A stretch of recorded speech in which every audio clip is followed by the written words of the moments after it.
I actually, look at this, what a day. I'm batting 1,000. So what I want to talk about today, what I wrote in the a week, I just sent out a quick newsletter with some things in it. And what I wrote we would be talking about today was taking practice on the road. And I want to talk about what that really means. So from the mindfulness tradition, what we know is that there's formal practice, the practice that we do each day. And if there are any of you out there not doing practice each day, again, my job is to help you get to that, because what do we know? That daily practice, like no other, is the most sustainable, the most support, the most impactful, will result in the most significant possibilities for the end of suffering and really abiding unconditioned happiness. This is what we know for sure. It's not to be questioned. There's no question in it. And now we just have a ton of science behind that, which I'm not going to go into today.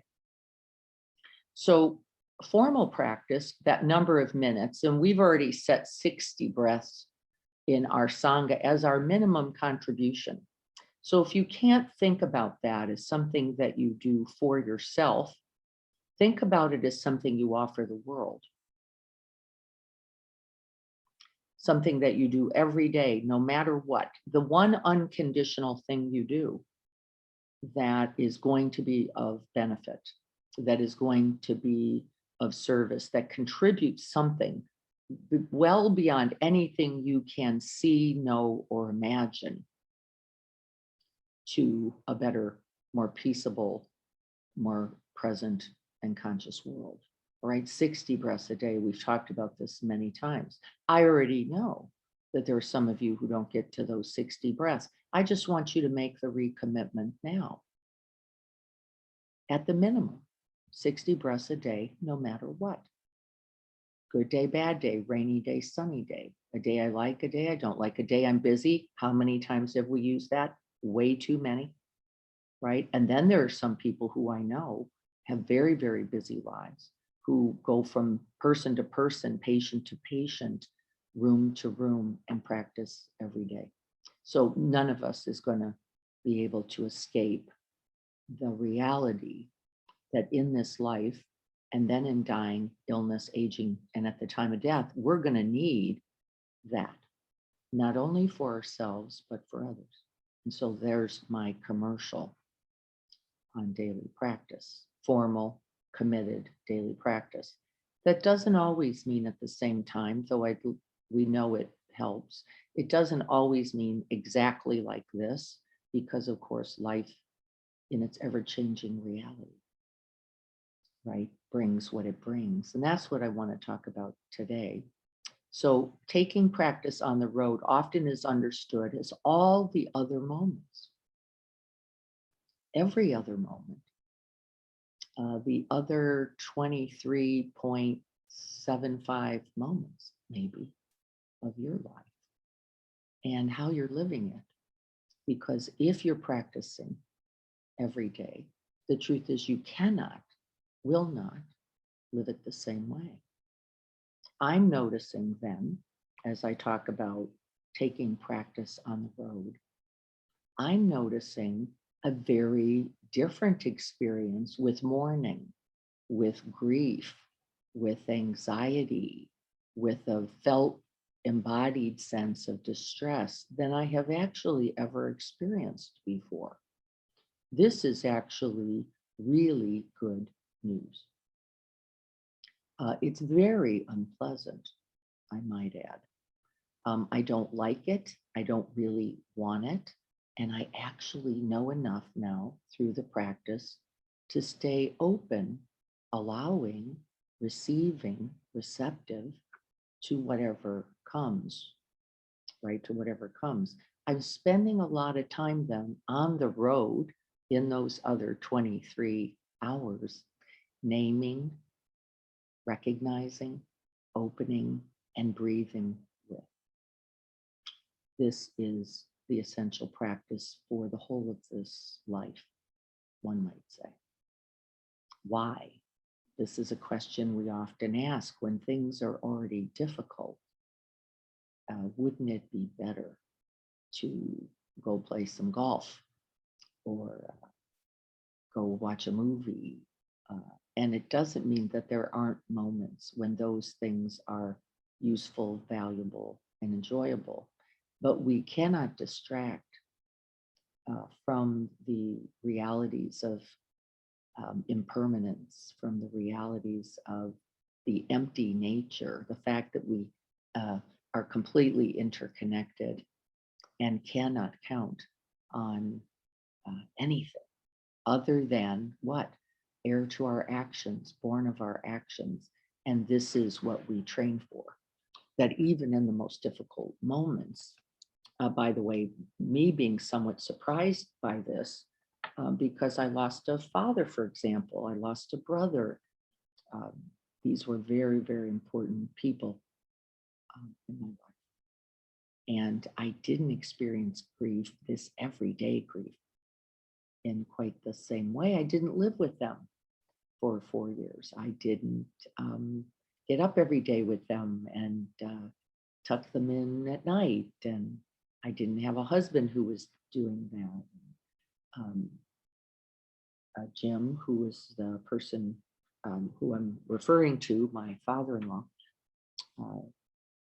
passed away. I think it is now about 2 weeks. And I'm still experiencing both really very significant body sensations, grips of anxiety, sadness, and grief. And really just trying to name them, stay with them, breathe with them, let them be, and then let what I think Thich Nhat Hanh called the sacrament of living and dying, inform me, not seeing me as having to get a hold of it or having to do something to get rid of it or having to do something to make it better. These are habits of mind, often based on our autopilot habit for getting out of uncomfortable moments. And so taking practice on the road really means living life through you as it is, this present moment, with whatever comes, moments of joy, moments of bliss, rapture, ease, connectedness, belonging, as well as importantly as mourning, grief, loss, anxiety, worry, dread, guilt. This is different, however, than wallowing. It's very different than the ideas of self-pity, for example. This isn't falling or defaulting into the storyline at all. It's actually quite the opposite. It's making contact with the experience and then really waking down, as we have talked about so many times before, into the very direct, immediate sensations, calling them out, breathing space for them, breathing with them, if that's a possibility for you. And like a wave lapping then at the shore, seeing if we can't find a way to be there with that and experience it in its ever shifting, changing reality, right there in the body. I am also, just so you know, naming thoughts as thoughts to make sure that I don't fall into the storyline. That's often pretty big work for people, but that'll be something I make an offer for today in case that's available to you. The very first work then is to set the intention to create a space that is large enough, spacious enough, has room enough to hold whatever it is that comes. If we're only zeroing in on the breath, for example, what often happens is anything else that arrives in one pointed awareness feels like an interruption, feels like a distraction. In fact, they're called these things, aren't they? But this is actually not the way we're going to hold this moment, and whatever you're experiencing in it, we're going to hold it with a lot of room and a lot of space. I'll just check in before we go then to make sure that there isn't any specific questions about that. I don't see anything, I don't think, here.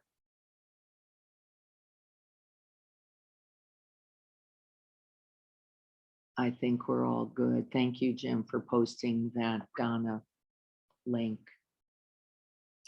Okay, so it looks to me like we're good to go. Are there, I'll just ask one more time, any questions or statements about this practice? On the road simply really then means what? In the present moment, on the path of this life, exactly where you are. Wherever that happens to be. We don't need to know more than our very willingness and openness. And there is a certain courage, I would say, that is cultivated over time for being that. So let's see how we do. I don't have my bell, so I'm just gonna straighten myself out here. You won't be able to see me well, but it won't matter.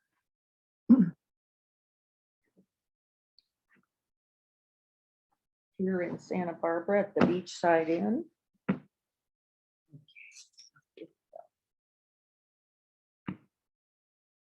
So just finding your sitting posture and feel the sense of the aliveness as the body as you're adjusting and settling.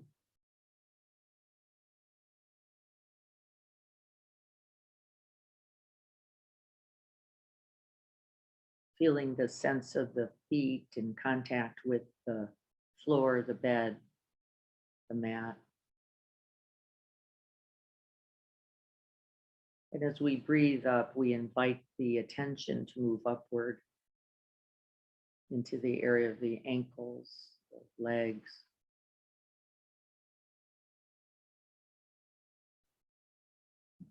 See if we can actually point the attention towards this object of the body as I'm naming it, but then also see if you can let go of the name and open to the experience that would be present there. The calves, the knee, the upper legs, the hips.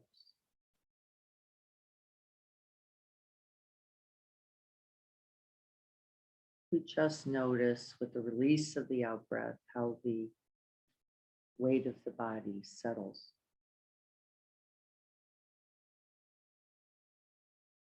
And as the weight settles, we let the mind settle into the body as well.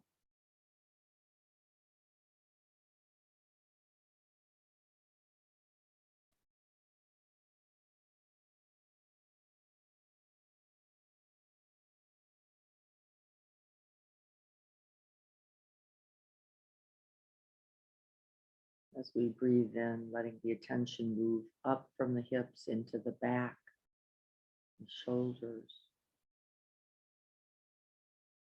the uprightness of the head.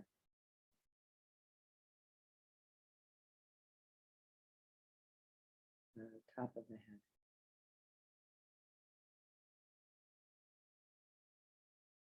And then gathering the attention once again, we breathe down the front of the body, allowing the body to soften as we touch in. Softening the forehead and the eyes.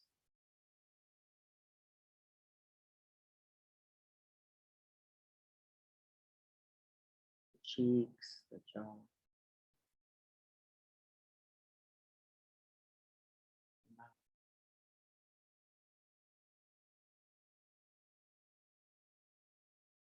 softening the whole of the face, feeling the release,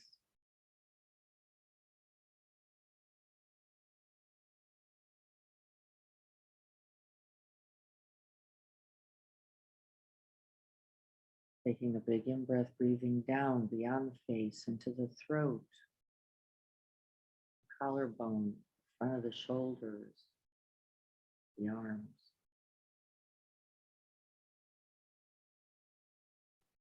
breathing to the hands,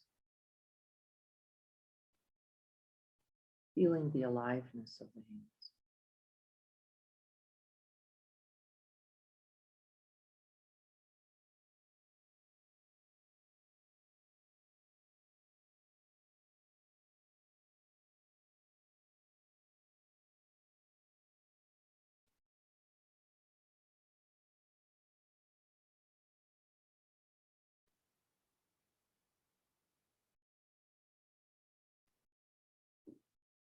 Beyond the collarbone, then down into the chest,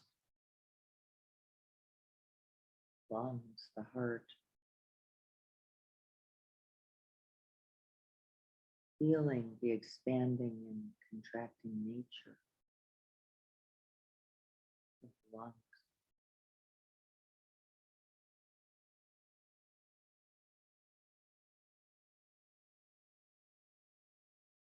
Moving down into the diaphragm,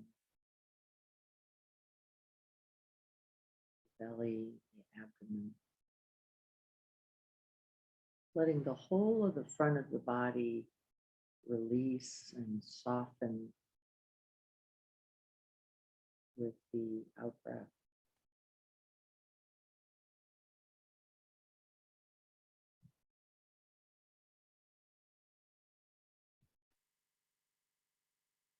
We're tuning the fine instrument of our body being so that we can know the truth of this life and its coming and going, just like this breath, just like these body sensations. And can use this very body to cultivate wisdom, kindness, compassion, equanimity.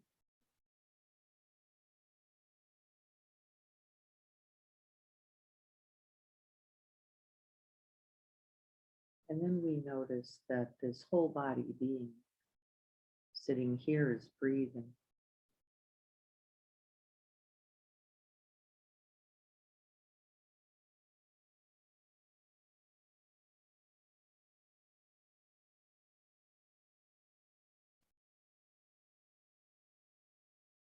And rather than guide the breath, think about the breath or direct the breath, we simply rest in some part of the body that is most alive, somewhere there in the breathscape, just feeling the experience of the breath.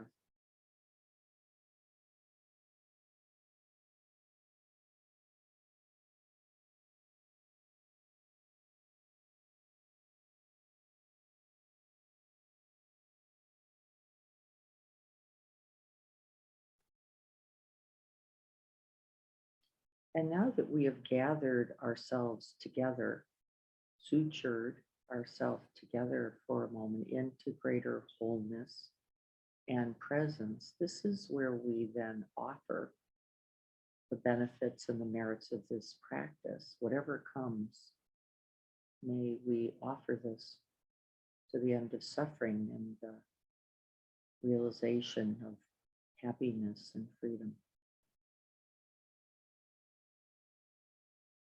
We ignite the heart then.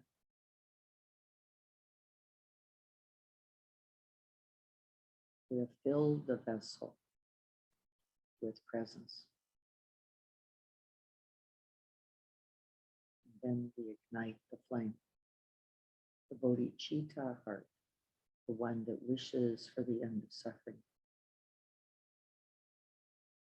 not only for ourselves and our loved ones, but for all beings everywhere without exception.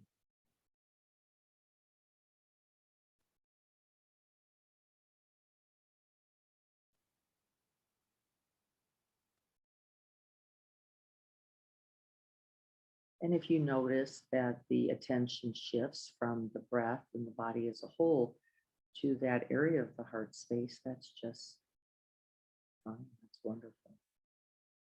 Activating that bodhisattva heart.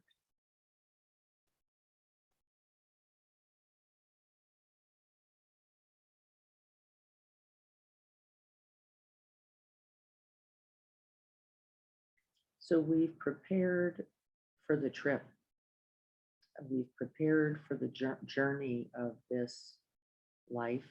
And now we simply begin by opening. Now that we've gathered and collected ourselves, generated our motivation, know the point of the practice, now we simply open and see if we can't rest this gathered, collected heart, mind, body being, the whole of our Buddha nature, one might say. Or another way to say it would be awareness itself. We rest that in the vast ocean of experience that is within and all around us.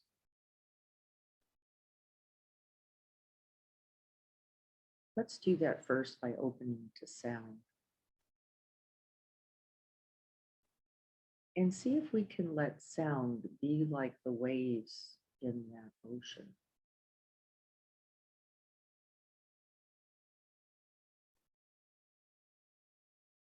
You're already in an undulating raft, rafting to and fro. You'll just notice the natural sway of the body happening. And then you can open to include sounds.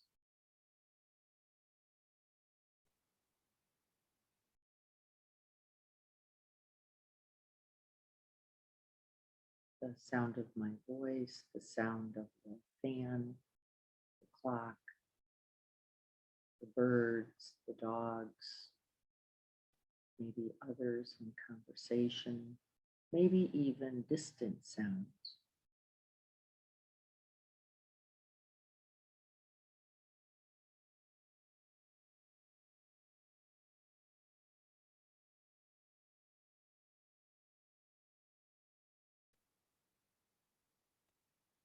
We're simply letting the body breathe here, not adjusting or managing the breath in any way, but holding the mind into that vast ocean of awareness, attending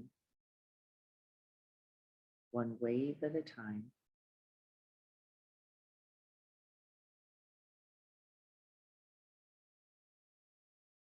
To the rising and falling wave of sound.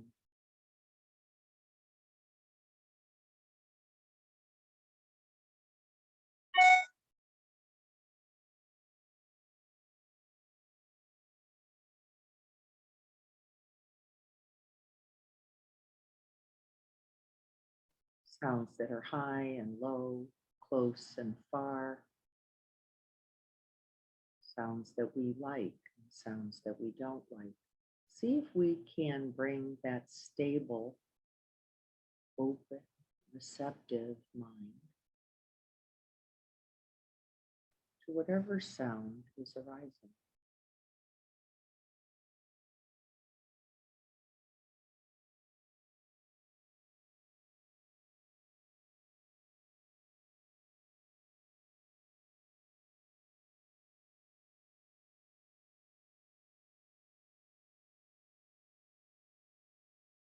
Be watchful of the tendency to make stories about sounds, to buy into the liking or not liking preference of sound. See if we can rest back in the vast open space, the whole scope of the ocean, and then watching the cresting, falling nature. sound.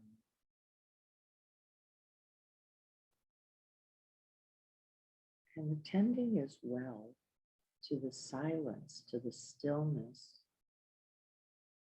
to the spaciousness from which it comes and goes. If we're only attending to the wave, we drown with each fall.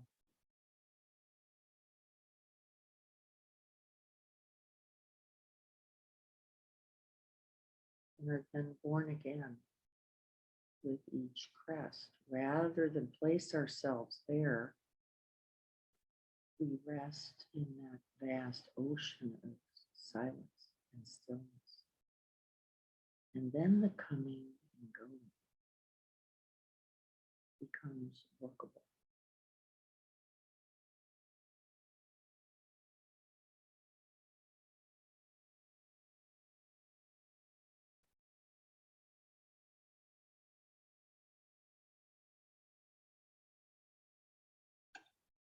So each of us has heard that um, quote, I am not the wave, but the ocean of awareness that holds it.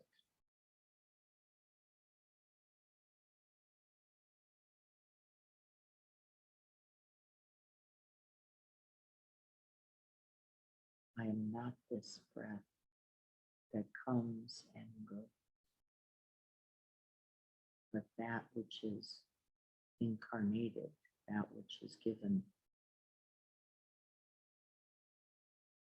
this moment and knows it.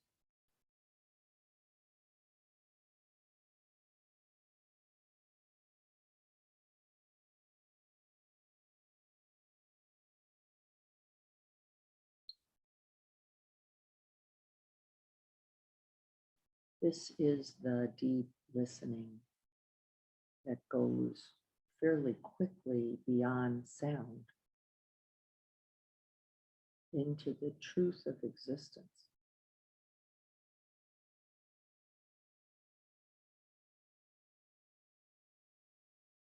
And rather than distress or grip, rather than refuse or reject, we simply sit in the Dharma seat of stillness and silence and abide all change.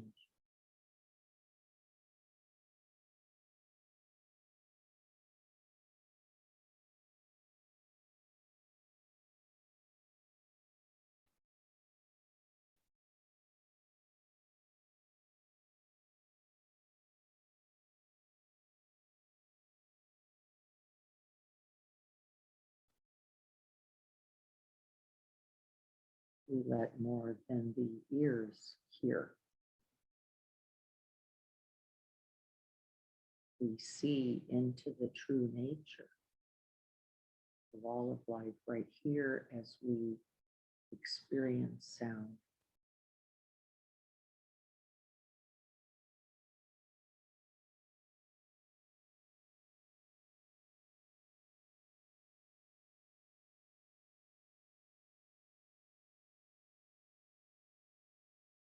And not sound.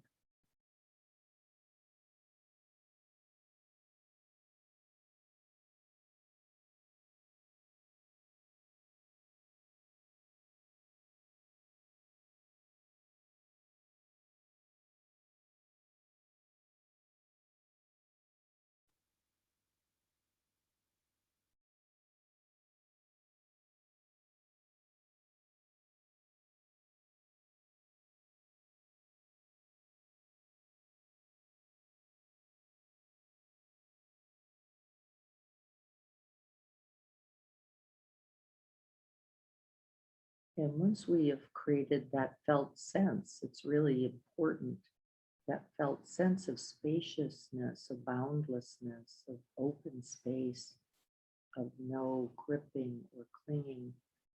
Once we have gathered ourselves and remembered, we can then begin to come back into the body, into the whole of the body then, and not suturing it together. It is already then in its wholeness.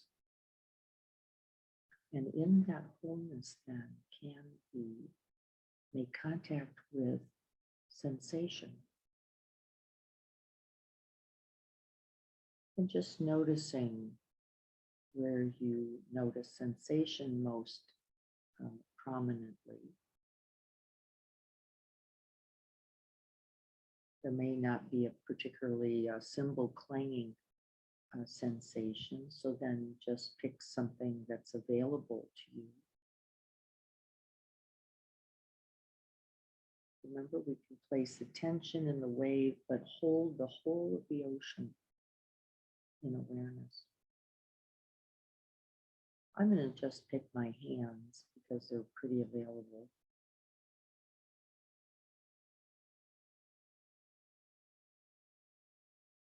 And directing our attention to that area of the body.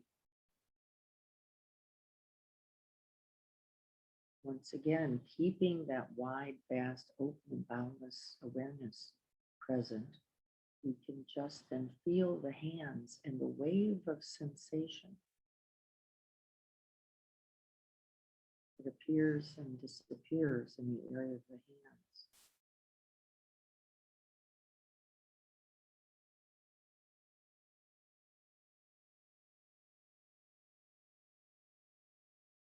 Or wherever.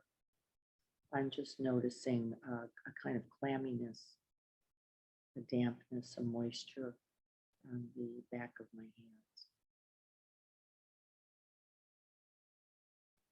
A warmth.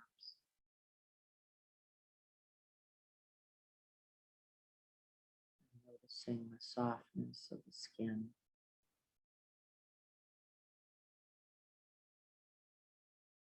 And contact of one hand to the other.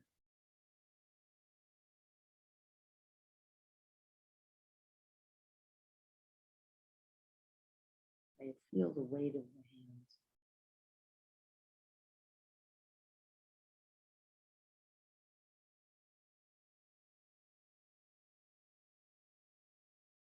And also the felt sense of vibration or energy, aliveness within the hand.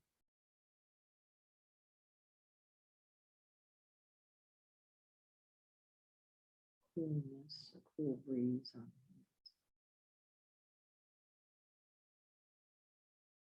Letting the wave of sensations appear, be known,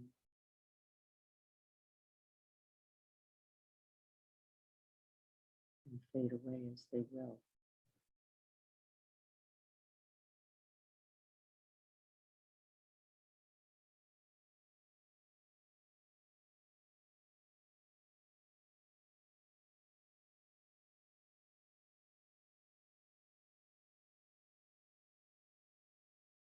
You can name sensations if it's helpful, framing them slightly to be known as completely. You can simply just feel them, felt sense.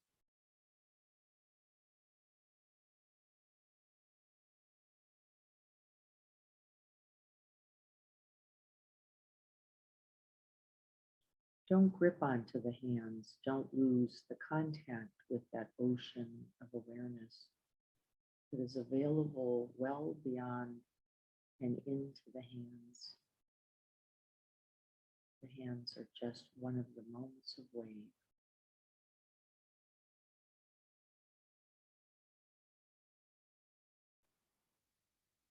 You might notice throbbing, pulsing, itching, tightening, release, coolness, warmth, free. There's no end.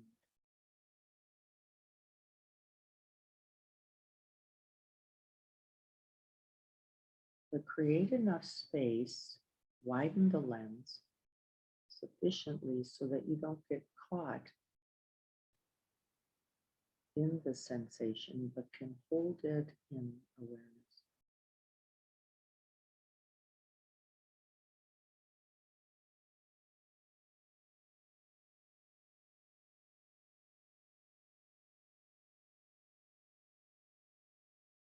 And then I'd like you to open to the body as a whole.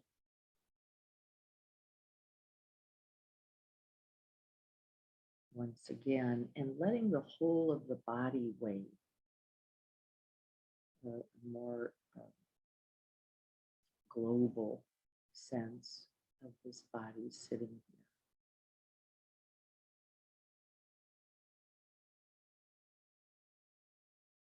Letting the breath wave through the body.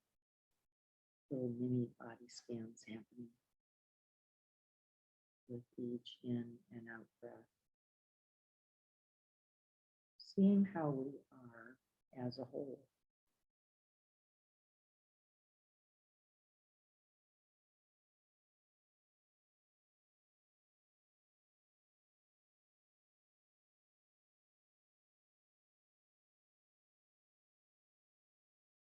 You may notice an ease or a restlessness, a tightness or slackened body. Just how we are sitting here, this moment as a whole.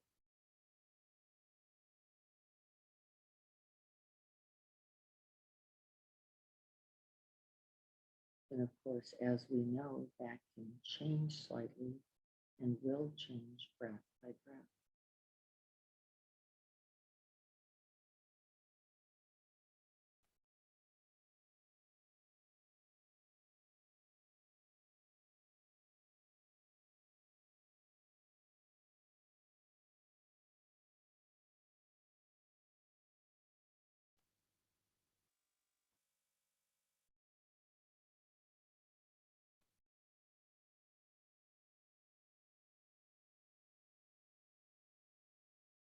And then I'd like you to recollect a thought, staying open and engaged in the whole of the body. I'd like you to recollect a thought that maybe has been circling for you the last few days.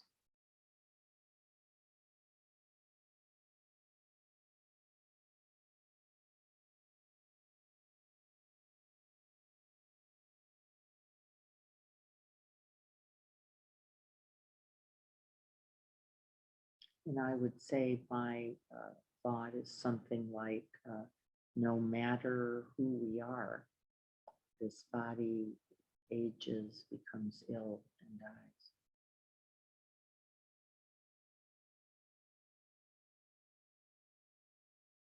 And I'm just going to let that thought play for a moment.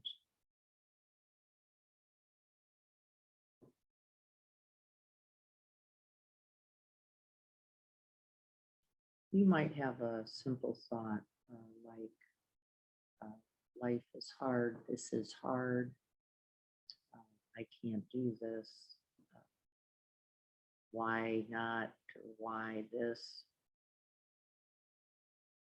Often we have wanting and not wanting thoughts. I want more of this, I don't want this. See what comes up for you. You've been hanging on to it a little bit. That's the one I'm looking for. Why can't it be different?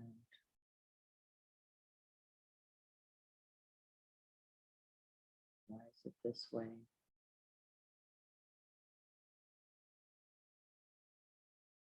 And you can develop that thought as much as you like. This is not distraction. This is really pulling out the threads of this mechanism, this thought pattern.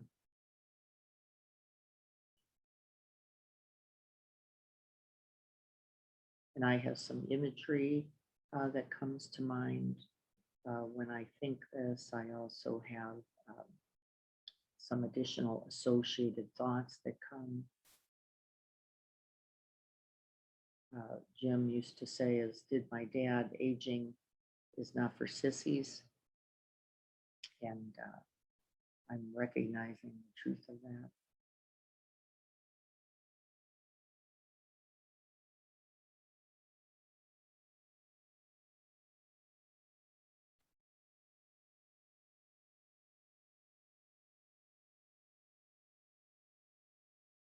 But we continue to hold, even with thoughts recognizing each thought as its own and not getting caught in the momentum of the storyline. See if we can't stay rested back in that ocean of awareness that is spacious, boundless, still, and silent. If you notice a kind of perseveration, then back up, back into that, settle back a little.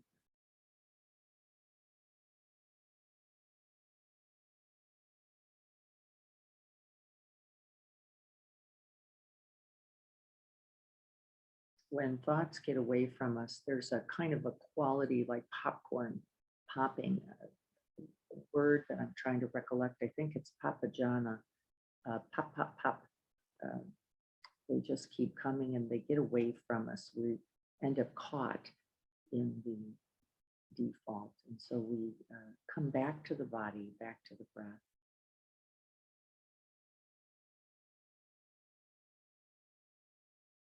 Reestablish and rest ourselves once again in that open space.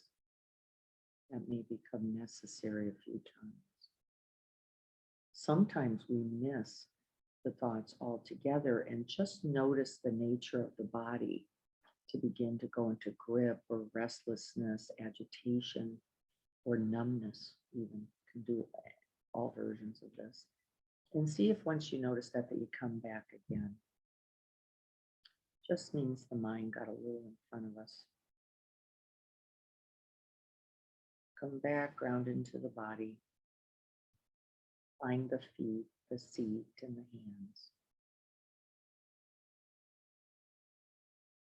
Find the breath. Rest in that open ocean of awareness.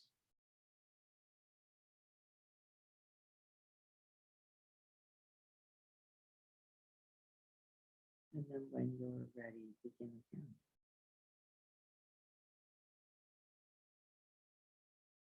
Now the thoughts will generate by the reality of our interconnectedness. They will generate a body experience. And so once you've generated that thought storyline habit a little bit, you can drop way down then into the body and see what's happening there. My breath definitely quickened. I picked that up right away. I got a little very gentle tightness in the upper chest. I'm going to keep my hand there now. Just offering myself the prayer of care.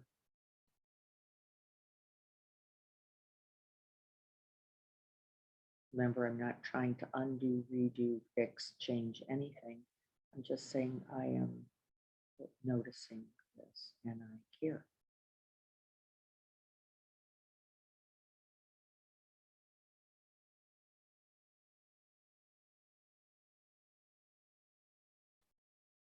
You might offer yourself in the moment that you catch that grip, that tightening, that numbing, whatever your habit might be, you can offer both that hand and that prayer of care.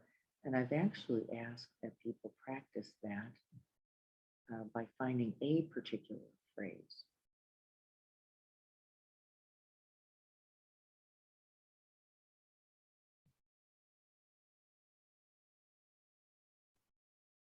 And one of mine has been where I am present, all is well. I know it's the best it's going to get.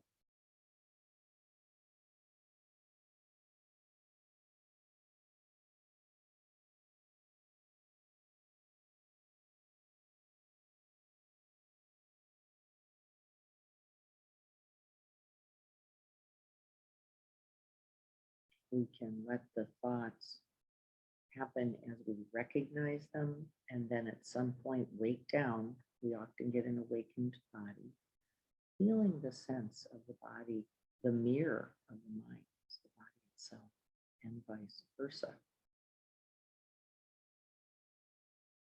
And then you can just rest in the body and body sensations a bit. I'm just staying in that chest area, just holding it in compassionate, loving presence. offering that prayer of care in whatever way, a hand, a touch, an endearment, the prayer of care. And we ride the wave, but we never lose that ocean of now not only awareness, but compassionate and love.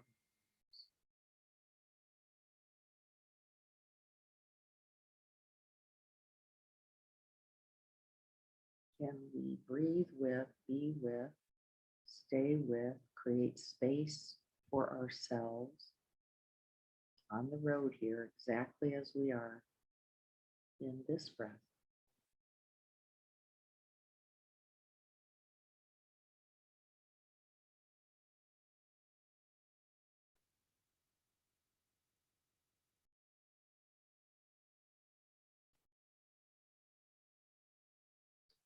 With loving and compassionate presence, even the breath itself becomes the antidote, the good medicine.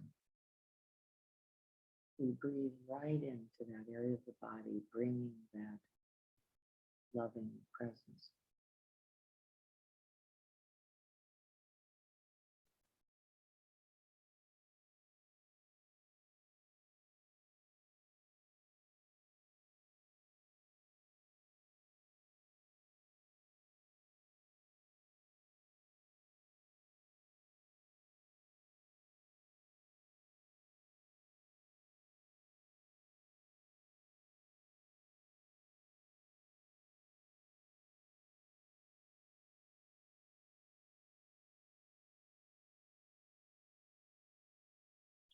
We may notice or be able to name or note particular emotions that may arise.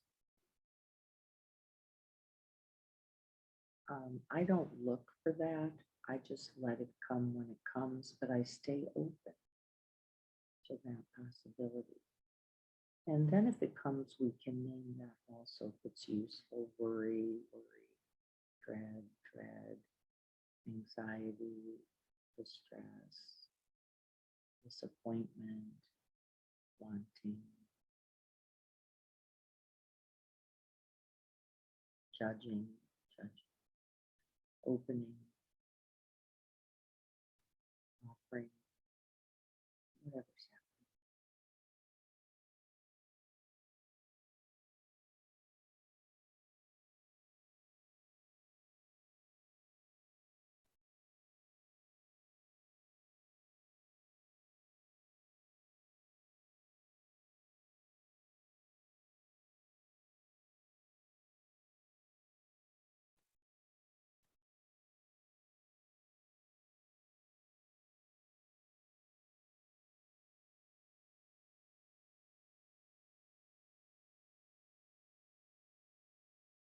This is similar to the rain um, process because, of course, we make contact with, we open to include, which is very much acceptance, uh, rather than inquire, though, because that tends to get a little bit analytical. I'm wondering if we could just invite that idea of staying and moving closer. That feels a little bit more the point. Can we stay with the experience and then move closer, make room for it? And we've noticed in our past, we've had practices where we can make an offer for that by saying, this too belongs. This tightness, this grip, this ache, this numbness, this resistance, whatever is happening.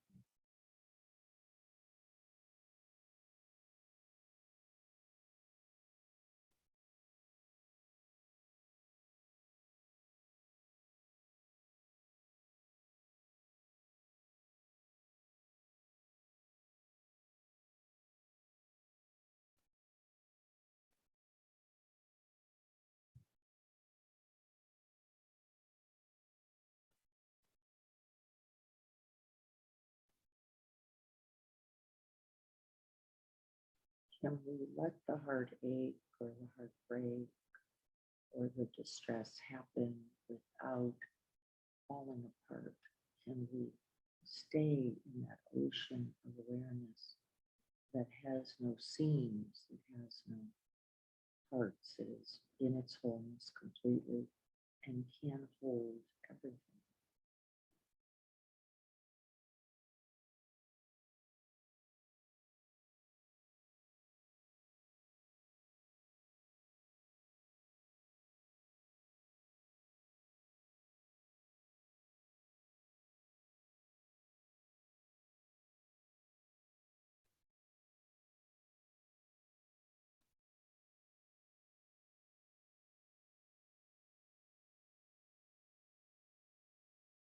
And then the last part of the practice, and by the way, it's very important that we include this. It's a habit, in our mindfulness version at times not to, but we then remember and open wider. We get bigger, we get larger, we get more spacious, and we remember and hold the truth that just like me, others feel this too.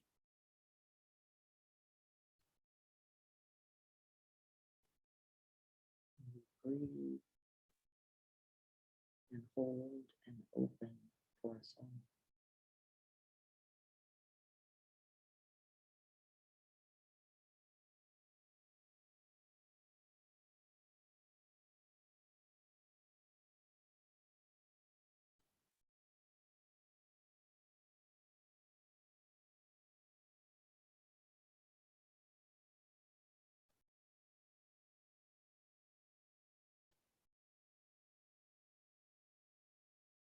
Whatever it is that you can make contact with, that might be a body sensation, you may have named a thought or emotion, might be simply that physical felt sense, the grip, the hook, somewhere in the body, just like me. Feel this too.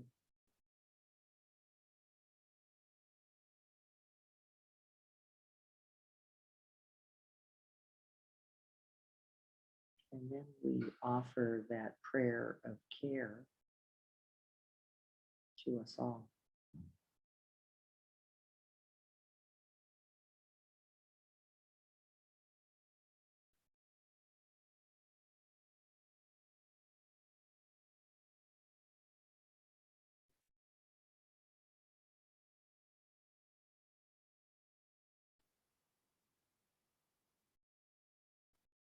May all those, just like me, who feel this be free from internal and external affliction.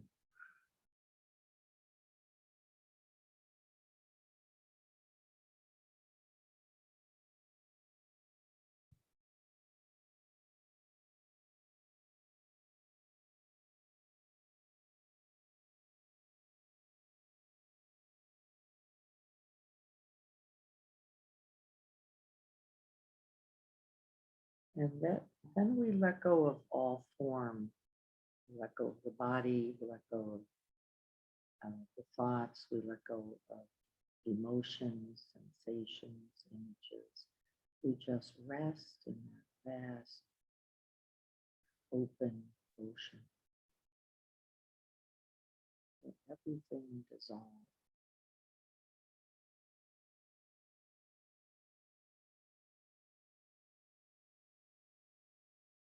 except the gentle undulation of the breath.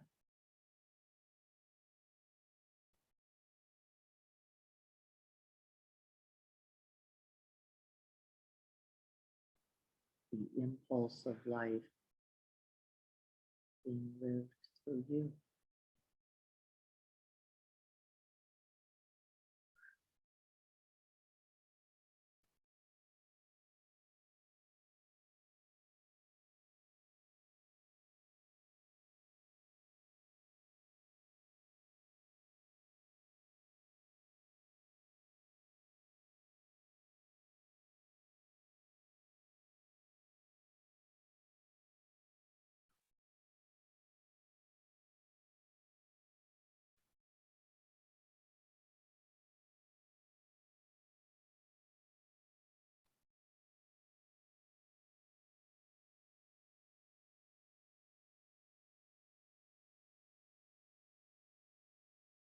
May we all be filled with loving kindness, and may we be well.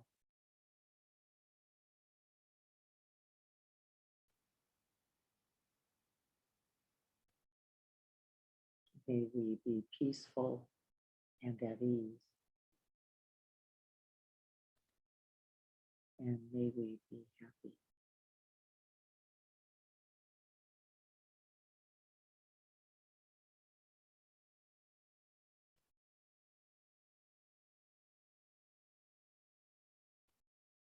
And may this practice today contribute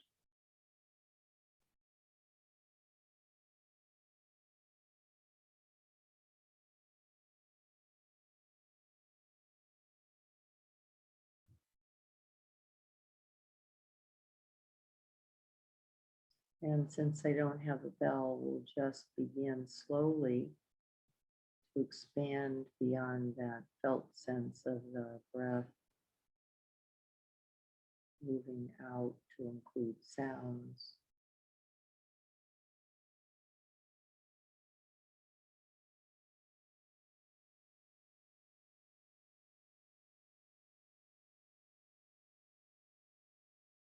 And then offering yourself a gentle movement to begin to reorient the body back to movement.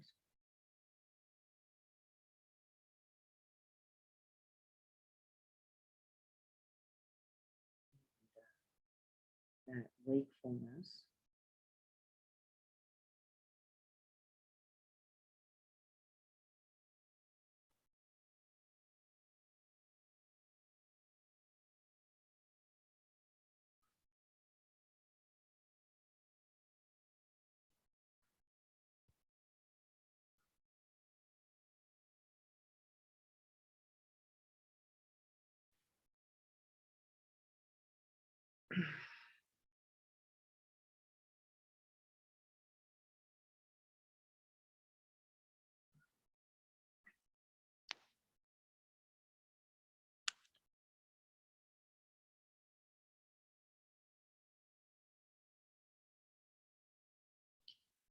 Oh, take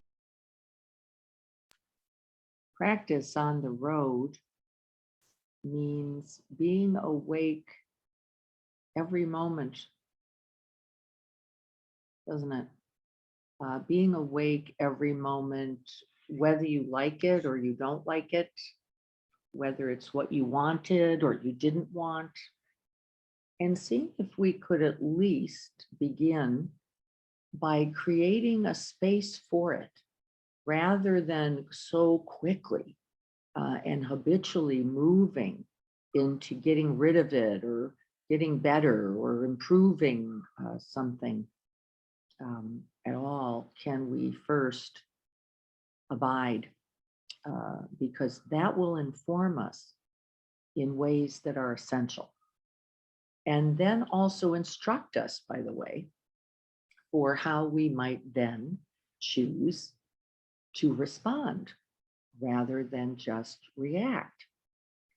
And so, what happened with your particular niggly item, the thought that's been spinning, maybe the body that's been gripping, an emotion that's been somewhat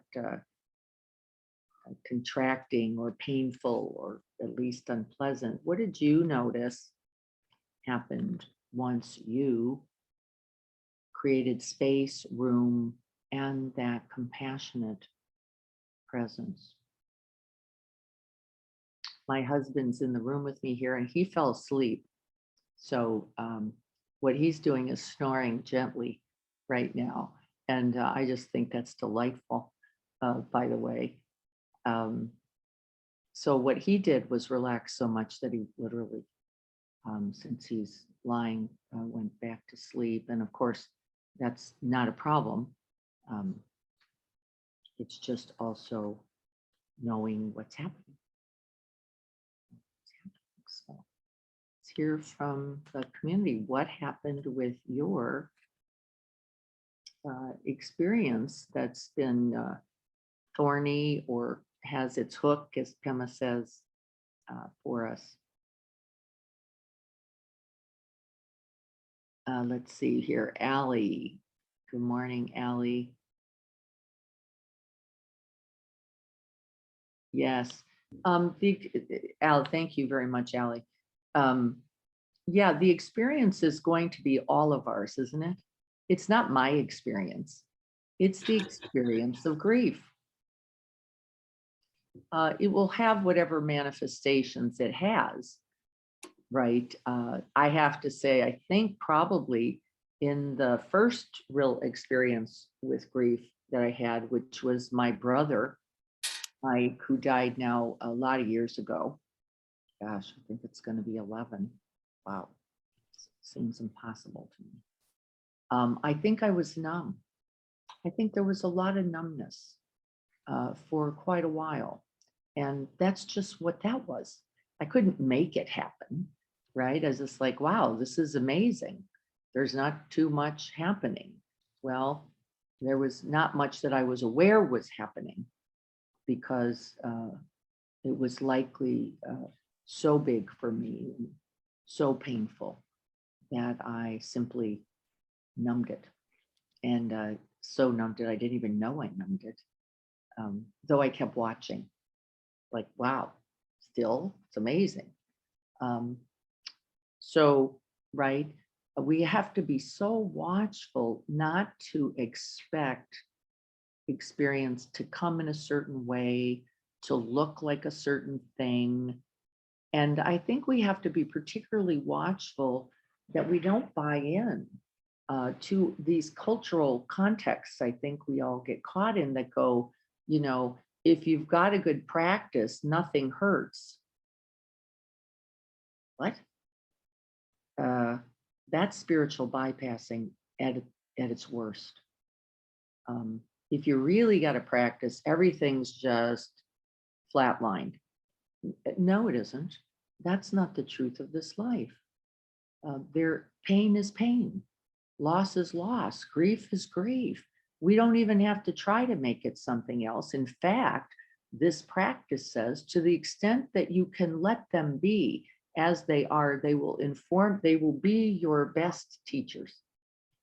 They will be your most prized treasures if we can just allow the truth to be the truth and let what is be what is. It's not so easy though, is it? Especially when we don't like what's happening. Right? When we don't like it, when anxiety is unpleasant. Grief has an energy. It's like somebody pulled a plug out of your energy source at times, or gives you restless energy that you don't know what to do with, right? There's no one way. I notice an irritability happening with that excess energy, and how then to recognize it before I fix, change, and even discharge it. Can I just breathe with it a couple to go, what's really happening here? What is this now kind of restless energy when I just a few moments before I had absolutely none? Can I let the waves of all of this happen and let them all be held then, right? All of it be held in that compassionate, loving presence. And that's a practice, by the way. So if you can't think of something to do for 60 breaths, try that. Try that. If you're just focusing on the breath, going, I don't know what I'm doing here, you are 100% correct. There's nothing to do there. It'll offer a little bit of release, and yeah, probably you'll get a little more stable and the mind will get a little more settled, but there's no insight that comes from that. There's no real way of being different that comes from breath awareness practice itself. We have to do this bigger work. It's opening then, once stable, to what? Everything. Everything. The things I like, the things I don't like, the things I wish were here, the things I don't want. Right, here we go. Once I created the peace, the openness appears to open a window. Yes, it is like that. Dennis, it's like that for me too. I can actually feel like a bigger space that I'm resting in. It actually does feel like fresh air, wide open, nothing contracted or right gripped or too tight. I would say that's exactly my experience. I sort of, I know in some tradition, I don't know which one. I have a feeling it may be some Islamic tradition says that open space is the eye of God. Isn't that beautiful? The eye of God. God's holding, seeing, knowing everything. And it's bigger and bigger and bigger. It's not, nothing collapses, nothing diminishes, nothing is not held, no matter our wanting or liking it or not. Andy, when I surround the issues, whatever's happening with space, my body sighs and releases, yes, physical tension automatically. It is really true. I do have to come back again and again, but yes, to the sense of space. Don't we all? Did anybody notice that? I could feel the tumble of you, by the way. Like, uh-oh, we're getting a little in front of ourselves. We're going down the rabbit hole, as they say. We're getting caught in that momentum of habit natured thoughts. And then they happen so automatically. I notice that I don't even know they're happening. I'm just now feeling contracted, tight, gripped, dis-ease in the body, right? I don't even know what happened. I don't always catch what it was. I just got the grip in my chest to go, whoops, got a little in front of myself, invite the self back, right? Back to one's own body being presence, back to that open space, back to that God's eye, however you experience that. Shivam, how appropriate. Sickness and death are inevitable. Yes, they are. I was very sick this week and I'm still recovering with a severe respiratory virus. So I'm sorry to hear that, Shivam. And I had just solidified some amazing work opportunities and a new horse rescue opportunity, lovely things. Yes. And I kept flip-flopping between just being with all of my symptoms and the anxiety of, oh no, that's right, here I go. I need to get well. I gotta, hurry, has to happen. That never makes us well, by the way, we all know this, but we start thinking it, don't we? And all this beauty, all these opportunities, all this pleasant goodness will fall away. This is our fear, isn't it? It's all of our fear. I will miss something essential if I can't get different than I am right now. It's actually one of our greatest lies. If I could only be different right now, then it would all be better. Not possible. Can I be with what I am right now? And that's the best it's going to be. That's actually the truth. But the mind gets in the way, doesn't it? It goes, uh-oh, better hurry up and get better.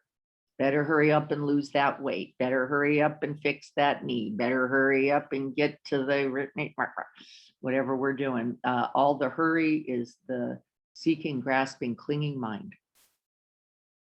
All of it. And then we remember, right? And rest back. So my work this week was trying to give myself, that's right, space to relax into what is instead of, yes, what I wanted or was afraid I would lose. Yes. And today's practice helped. Yes, it does. Thank you so much. I wish I could say I invented that. I did not. It happened 2,600 plus years ago, well before me, and has been practiced by multitudes. Thank goodness. Thank goodness for this. It's been practiced by multitudes of beings who, just like us, have struggled, right? Just like us, have wanted something else. Just like us, are fearful that if I can't change this, I cannot be okay. And then we remember, as Andy said, and rest back into the truth. There is only this moment. Can I be here fully and open? As we said on Tuesday, it is through the doorway of making contact with pain and suffering that we become these amazing compassionate beings. Compassion is born from our learning how to be with our own difficulty. How to be with our own difficulty. And then we open to each other's. And then I can be with yours and you can be with mine. Right? 2, we can be with each other's. You could hear me talk about grief, right? And go, yeah, I know something about that. Yeah, I know that. I don't have to know it exactly like that because everybody has their own body, right? Everybody has their own, but you know it. And you know the parts about it you didn't like, and the parts that were scary, and the parts that reminded you that you too would one day be there. All of this is true. So thank you all. To try to focus on what and why. Where is the pain coming from? Is my emotional state making it worse? I don't use these practices for that inquiry, Robin, but I do think they're good questions. I do think that inquiry will be informed by the practice without having to hold the question during the practice. Yeah. Right? We don't get distracted. We just go, yes, information is going to happen. Just like me in the practice, that tight chest told me, oh, it's not like anxiety went away. It's just here looking like this in this part of the body right now. I already know something more. I am going to go back and inquire into that some more. Right? Are there particular thoughts feeding that anxiety? Are there, you've got to get it together because next week you start work again. Is that happening? Is that the right thing? Right? These are real, practical, that are not wrong, but not during practice. During practice, we open directly to experience that informs that mind that says, what is this? And those are really beautiful questions. I think for me, because I'm actually sitting on an ice pack from an injury. So at first I just had to say, okay, what is making this worse? And then just relaxed into it and then kind of forgot about it. And then when we came out of it, I was like, I should think about this a little bit more. Yeah. The quality of mind that we bring to the present moment will have a lot to do with how we experience it. It doesn't mean whatever's hurt is not hurt. Yeah. Right? That's true.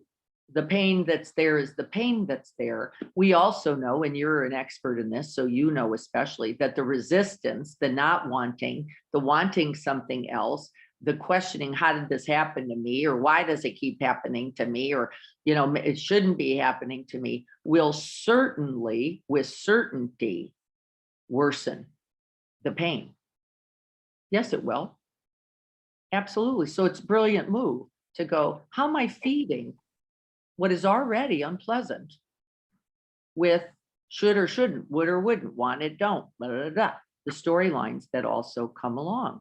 I've asked myself this very question as it relates to grief. Grief is grief, mourning is mourning, sorrow is sorrow, right? They have their way in the mind body. Is there something I'm doing that makes them worse? I have to say right now, I don't think it's true. I don't think it's true. I don't want it. And I notice the not wanting, it kind of frees me up. When I go, really, still? I'm in Santa Barbara. Couldn't I get over it by now? Wouldn't it have been a better trip if I could not be feeling this? No. No, in fact, maybe that's the whole point of this, is to create a space where there's nothing that one has to do but be with what's here. Right? And then I'm fine. Then it's all fine. It's only when I go, 2 more days, I better get over this quick. And then we suffer. Let me see, Robin, thank you so much. Allie, is part of being with whatever is sometimes just being with the busy thoughts and observing that? Yes, the truth is busy thoughts are already happening. We just notice busy mind.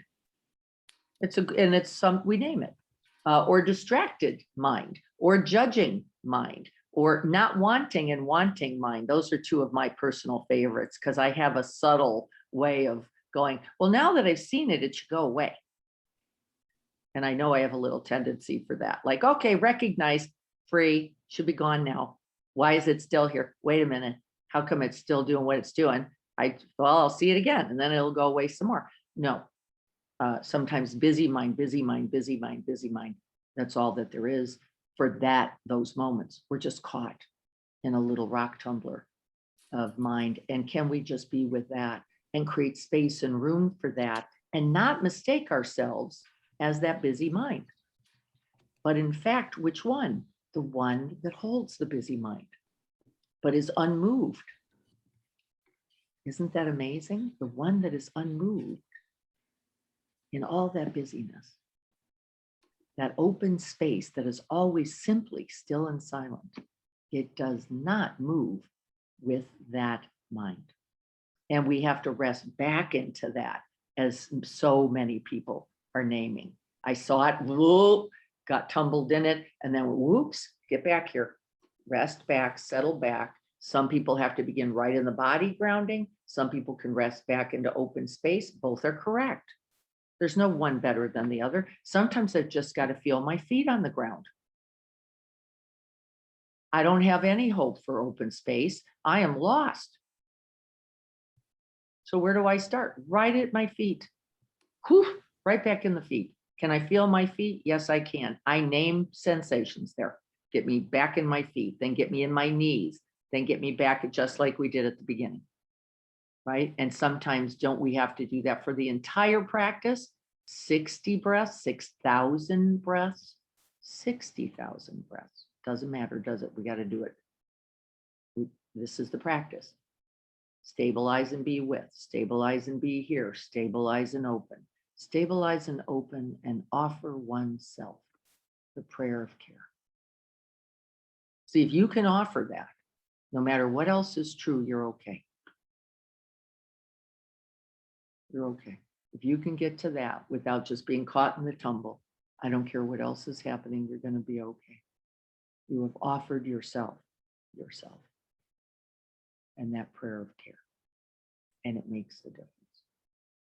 I had a great opportunity this morning as I rushed to get my cinnamon roll dough set before, I love those, and practice and forgot the eggs, and Zoom kept cutting out, left the kitchen a mess, flour everywhere. Yeah, fuck, want to breathe and practice. Thank you. Yeah, cinnamon rolls take two happening to, yeah. That's a lot going on all at once. Sorry for that crazy chat. Yeah, probably too much. It's a lot going on at once. That you have the aspiration to try to, do cinnamon rolls, which are amazing and quite intensive practice, and try to listen, which might be what you could do, and maybe not practicing. That might be too much. Sometimes it's like, okay, since I've already got this happening, what can I do? I can listen. And remember, even in the Bardo training, they say there is practice available even in the hearing. Even if we're not doing it yet. We're just listening to it. Catching instructions. Good for you for wanting to set the aspiration. Could I do both? No, I can't do both. Can I do what I'm doing and listen? Maybe, right? Maybe. There might be enough room or space for that.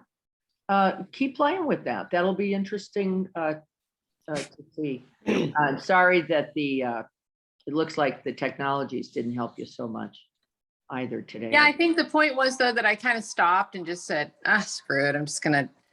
I'll go and practice on my own, and then I'll get back in after I know that it's over. But I guess the fact that stopping and just kind of, you got to stop it sometimes and just be still. Yeah, that's right. And go, I can't keep chasing after anything, either the cinnamon roll or the practice. That's right. And ultimately they're the same thing. So then when we stop chasing anything, we can figure out what we can do, right? And then we do that. Yeah, that's beautiful. And also very compassionate, Leanne. Good for you. Not very deep, but hey, cinnamon rolls they're important. I don't know. Every moment that we're present, I think, is probably pretty deep, actually. Thank you. My birthday was yesterday, Dennis says. He needs a cinnamon roll, Leanne. Yeah. I got to get on that. See, take 2 happening soon. Yes, so happy birthday to Happy you, birthday Dennis. to you. I hope it's a good birthday. I trust that it can and will be, because here you are in this amazing and beautiful life. I hope that it continues to go well, and I hope that we can all be a part of that. I hope we can be a part of that. Yeah.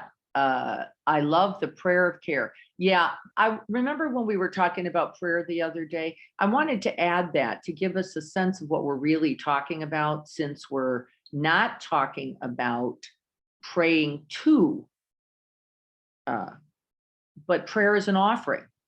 Prayer is a nourishment. Prayer is sustenance. Prayer is care. And I want us to understand prayer in that way, so that those of us who do not have a theistic frame don't miss these amazing opportunities for prayer. So be careful. That's not really the point. They really do offers us infinite possibilities. And I hope that you could see that, all of you, as you practice with that this week. Were people able to find a phrase, grab on and practice with it? Are you noticing the difference it can make? Yeah, I don't think there's any way you couldn't see it or sense it, by the way. You'd have to be able to catch it. I want you to continue that. Invite, invoke, and invest in your prayer of care this week, offering it not only to yourself now this week, but to others. See what happens, especially on a birthday week. How wonderful. You're already filled with all kinds of amazing light. Offer that not only, to yourself, but to as many others as we can see are in what? Suffering. That's the place to begin. And then we start to see others and their blessings, and we invoke the prayer that may that continue for them. May the goodness continue. May their happiness continue. But that's not usually where we start. We often start with noticing a difficulty, noticing a problem. I know we're already a little bit after. I don't want to take you too far out of our time. Why don't we sit together for just 1 minute? And then I will look forward to seeing you all on Tuesday. Greg will not be here Thursday, not here this Thursday coming up, which is, I guess, the 14th, seems. And I will be, of course, in the garden next Saturday. Yay, at 7:30. So I look forward to you all joining me there. So let's just gather ourselves again. And Leanne, maybe your fingers are out of that sticky dough for a moment. Thanks, Diana. You're so welcome. And see if you can't just ground back into the body. Remember, we're always looking for places to anchor the mind, as the mind has been often thinking, often planning, often tasking. And I just begin in the feet because I sit like this. For you or someone else, for some people, they like to begin in the hands. The hands are a fairly available nerve ending source. So for a lot of people, beginning in the hands feels just right. For others, they come straight right into the breastscape. To see where your mind is easily anchored.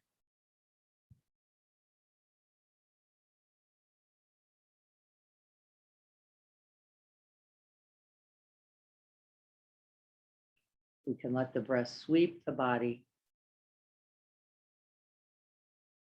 as we recollect our motivation and our aspirations for this practice today.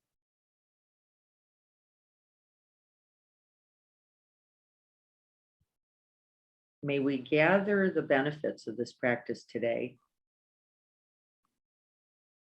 and make that prayer, that offering,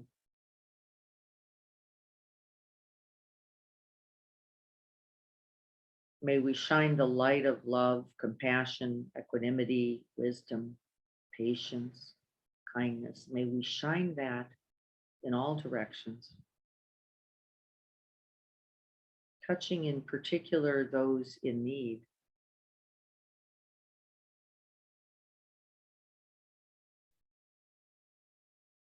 And calling to mind those special ones, inviting them present here. Erica, David, and Olivia, Francesca.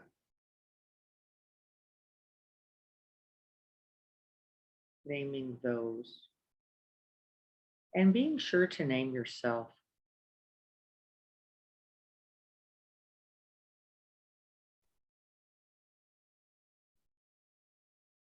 Shine that light of loving and compassionate presence on yourself as well. May we all be safe. May we all be healthy. May we all be happy. May we all be free from pain and suffering. May we be free of the afflictions that lead to fear, to aloneness, to despair. And may we all have someone who makes us cinnamon rolls in the morning. Blessings to all of you.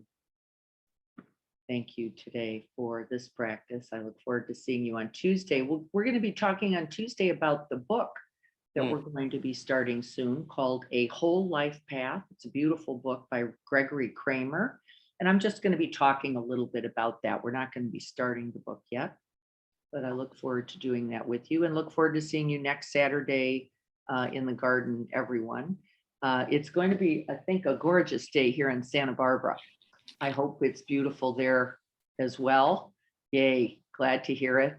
Everyone, blessings, love to you. I look Diana, forward to did we agree? Because I got cut off on the Zoom. Is there some place to donate or what? How do we give to the CRC effort? Yeah, to the CRC, there's going to be a button, but it won't be up till Tuesday that says Holiday Basket on the encinitasmindfulness.org website. And we have that $1,500 that has been contributed by anonymous donors that's going to match whatever you put in, up to $1,500. So get in quick. And we're trying, obviously, our efforts are trying to raise 5,000. That's kind of something we're looking at, right? We're taking a lofty strike. And, I like it. Yeah. Let's do it. Let's do it. I believe we can. I'm committed to that. I want you all to commit to that. And in addition, we're going to be collecting food for St. Andrews for not this Tuesday, but next. And we'll be talking about it through this week. Thank you.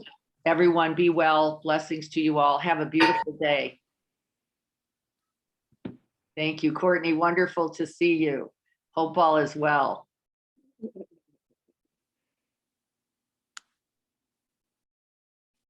Shiva. Okay, Diana, good to see you. Good to see you, Courtney. Are you in Nashville or Colorado? I'm in Nashville. You're in Nashville. I've heard it's been lovely there. It's going to be really nice today. It'll be like 80 degrees today. Really. Wow. Wow. Enjoy that. Look forward to speaking with you soon. Too. Love to you. Love to you. Bye-bye, everyone. Thank you.